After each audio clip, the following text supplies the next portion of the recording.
दोस्तों, भारत में औरत को लक्ष्मी का रूप माना जाता है, लेकिन कभी कभी वक्त की इतनी बुरी मार पड़ती है कि ये लक्ष्मी भी दर दर की ठोकरें खाने के लिए मजबूर हो जाती है। दर दर भटकने और भीख मांगने के लिए मजबूर हो जाती है। ऐसी ही एक सच्ची घटना है जो मैं आज आपको सुनाने जा रहा हूँ, जिसको सुनकर आपकी भी होश उड़ जाएंगे। तो दोस्तों, कहानी की शुरुआत करते हैं 14 जून 2016 से। उत्तर प्रदेश का एक जिला है एटा। ये घटना वहीं की है। रवि कुमार अपनी चमचमाती कार में बैठकर एटा से दिल्ली जा रहे थे।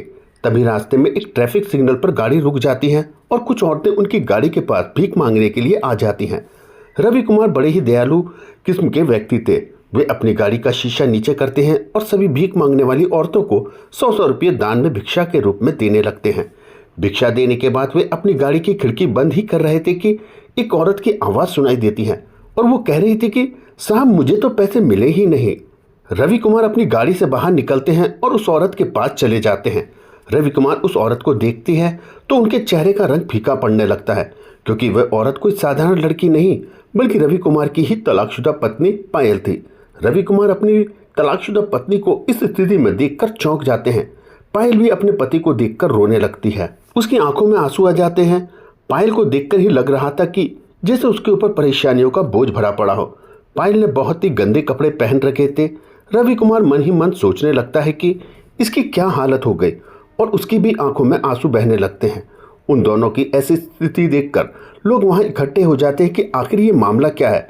तो रवि कुमार खुद को संभालते हुए पायल को अपनी गाड़ी में बैठाकर बोलते हैं कि चलो पायल, यहाँ से किसी पास के होटल में चलते हैं, वहाँ बैठकर आराम से बात करेंगे। और फिर वो दोनों एक होटल में जाकर बैठ जाते हैं। रवि कुमार पायल के आंसू पोंछते हुए उससे कहता है कि तुम तो बहुत अच्छी फैमिली से हो, तुम्हारे माँ बाप तो बहुत अमीर लोग हैं, अच्छा खासा बिजनेस है, उनका नाम है, रुतबा है। तुम्हारी यह हालत आखिर कैसे हो गई? इतनी गरीबी कैसे? और तुम सिग्नल पर क्यों भीख मांग रही हो? जबकि मैंने तो तुम्हें डाइवोर्स देने के बाद 10 लाख रुपये भी दिए थे। इतना ज़्यादा पैसा तो तुम बड़ी आराम से अपनी पूरी ज़िंदगी गुजार सकती थी। रवि कुमार पायल से कहता है कि तुम मुझसे अपने मामा मामी और मौसा मौसी की बातों में आकर कितना लड़ाई झगड़ा करती थी। मुझसे हमेशा तलाक लेने की बातें करती रहती थी। मैं तो फिर भी तुम्हें माफ़ कर देता था।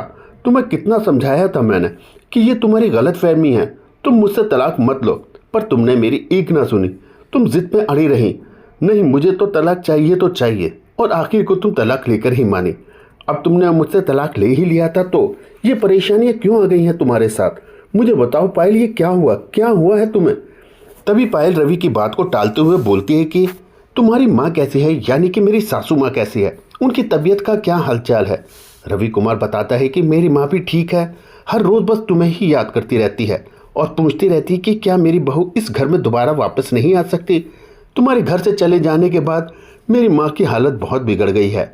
ये सुनकर पायल फूट फूट कर रोने लगती है। चलो ये बातें छोड़ो पायल, तुमने जो भी फैसला किया अपनी बेहतरी के लिए किया था। फिर वे पायल से पूछता है कि तुम्हारी ये हालत आखिर कैसे हो गई? तभी पायल कहती है कि मेरी ज़िंदगी के बारे में मत पूछो। तुमसे डाइवोर्स लेने के बाद जो 10 लाख रुपये मिले थे वो मेरा मौसा मौसी मामा मामी ने हड़प लिए और मुझे घर से धक्के देकर बाहर निकाल दिया और ताने सुनाते हुए कहा कि जो अपने पति की ना हो सकी वो हमारी क्या होगी। उसके बाद मैं यहीं सड़क किनारे सिग्नल के पास किराए के कमरे में रहती हूँ और भीख मांगकर अपना गुजारा कर रही हूँ और अपनी ही की गई गलती का पश्चाताप कर रही हूँ। पायल रवि से कहती है कि मैं बहुत परेशान आ चुकी हूँ अपनी इस ज़िंदगी से, मेरा कोई सहारा नहीं है। फिर वे फक फक कर रोने लगती है। रवि पायल को चुप कराते हुए बोलता है कि कोई बात नहीं, जो हो गया सो हो गया। पायल रवि से कहता है कि मुझसे बहुत बड़ी गलती हो गई, तुम जैसा पति किसी को नहीं मिल सकता। मुझसे बहुत बड़ी गलती हुई है, मैंने तुमसे तलाक लिया। क्या तुम मुझे एक मौका और नहीं दे सकते हो? मुझे फिर से अपना लो रवि। ये कहते हुए पायल रवि के पैरों में लिपट जाती है। तभी वह पायल को उसके कमरे में ले जाता है और अपने काम से दिल्ली के लिए निकलने ही वाला था कि पायल कहती है कि अपना ख्याल रखना, कहीं रास्ते में ज़रूर याद से खाना खा लेना। रवि हाँ में जवाब देता है और फिर अपनी गाड़ी से दिल्ली के लिए सफ़र शुरू कर देता है। वह दूसरे दिन दिल्ली से वापस आता है और सीधा पायल के कमरे में पहुंचता है। उसको पायल वही कमरे में ही मिल जाती है। पायल ने आज साफ सुथरे कपड़े पहन रखे थे और वह खूबसूरत तो थी ही। पायल को एक नज़र देखते हुए रवि उससे कहता है कि पायल, अब बताओ कि तुम मुझसे क्या चाहती हो? रवि गुस्से में बोलता है कि तुमने अपने रिश्तेदारों और परिवार की बातों में आकर मेरी और खुद की ज़िंदगी को तबाह कर लिया, अब और क्या चाहती हो मुझसे? पायल रोते हुए कहती है कि तुमसे तलाक होने के बाद मेरे घर वाले मेरी शादी एक अधेड़ व्यक्ति से कराना चाहते थे, एक बूढ़े इंसान से कराना चाहते थे, जिसके लिए उन्होंने 5 लाख रुपए उस व्यक्ति से एडवांस भी ले रखे थे। लेकिन मैंने साफ मना कर दिया कि मैं ये शादी नहीं करूँगी। मेरी शादी से इनकार करने पर उन्होंने मुझे घर से धक्के देकर बाहर निकाल दिया।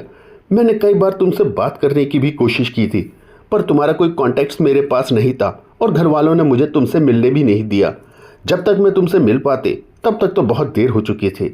तभी रवि की नज़र कमरे में एक दीवार पर पड़ती है जहाँ रवि और पायल की शादी की एक फ़ोटो लगी हुई थी। रवि पायल से इस तस्वीर के बारे में पूछता है कि ये तस्वीर क्यों लगा रखी है, हमारा तो तलाक हो चुका है ना, अब इसकी क्या ज़रूरत। पायल अपने आंसू पोंछते हुए कहती है कि मैं रोज़ तुम्हें इस तस्वीर में देखती हूँ, तुम्हारी पूजा करती हूँ। मैंने पहले भी तुम्हें अपना पति ही माना था और आज भी मैं तुम्हें अपना पति ही मानती हूँ।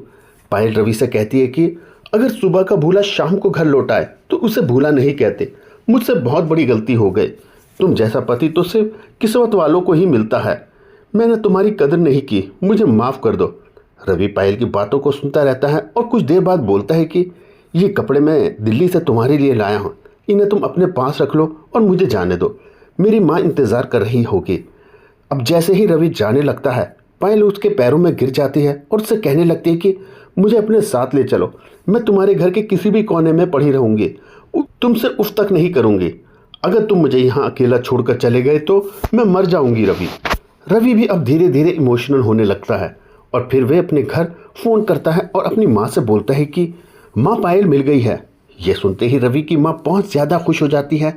वो कहती है कि बेटा मेरी बहू को साथ लेकर ही आना, अब जब वो मिल गई है तो कैसे भी करके उसे घर लेकर आ जा।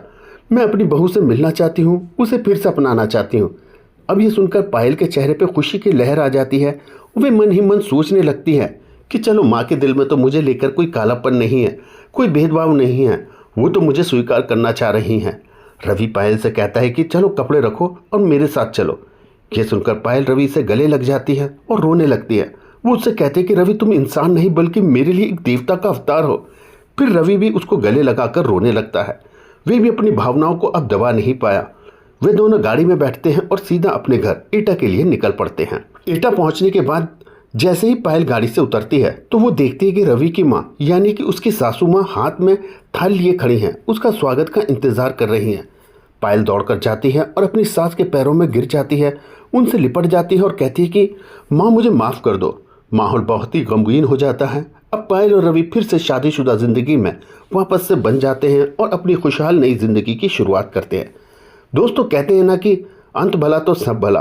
तो दोस्तों आपको ये कहानी कैसी लगी हमें कमेंट्स करके ज़रूर बताना। रवि कुमार ने पायल के साथ जो बाद में फैसला किया, क्या वे उसकी हकदार थी या उसे उसकी सज़ा देनी चाहिए थी? जो भी राय हो कमेंट करके बताना और वीडियो अच्छी लगे तो वीडियो को लाइक करके चैनल को सब्सक्राइब ज़रूर कर लेना और वीडियो को अपने दोस्तों के साथ शेयर करना बिल्कुल ना भूलना।